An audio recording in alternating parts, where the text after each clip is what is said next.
શક્તિ શું છે એ કીધું, પ્રકૃતિ શું છે, પ્રકૃતિ કોના આધારે છે એ પણ તમને બતાવી દીધું.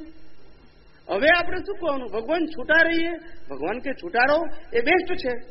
શું કીધું? એ બેસ્ટ છે. પણ એ શક્ય ક્યારે બનશે? એ શક્ય ક્યારે બનશે?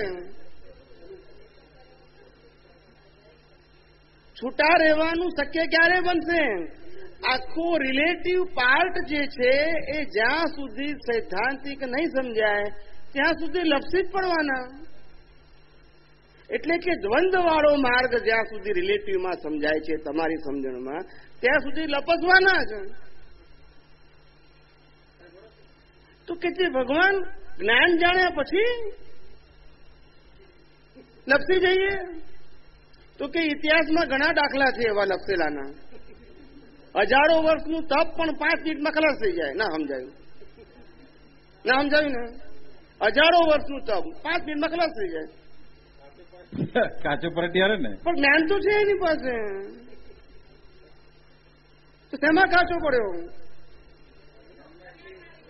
ક્રિયાકારી ઉપયોગ. ક્રિયાકારી એટલે ઉપયોગ. એનું જે જ્ઞાન હતું પરિપક્વ હોવું જોઈએ તે પરિપક્વ ના થાય એટલે લપસી પડે.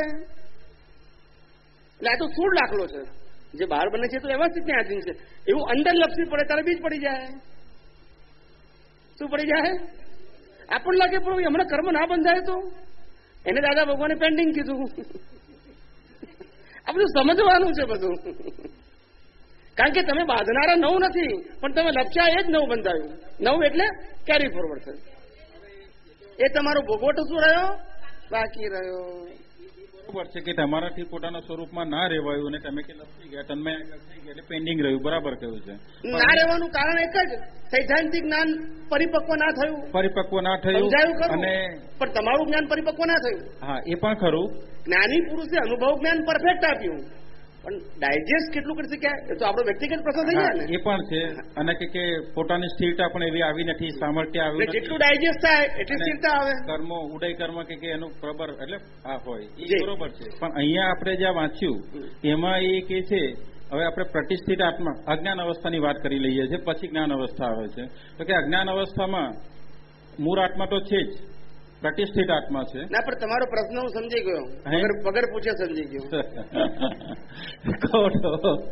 એમ કે છે કે પ્રતિષ્ઠિત આત્મા જ ઉડાડી દીધો પછી શું?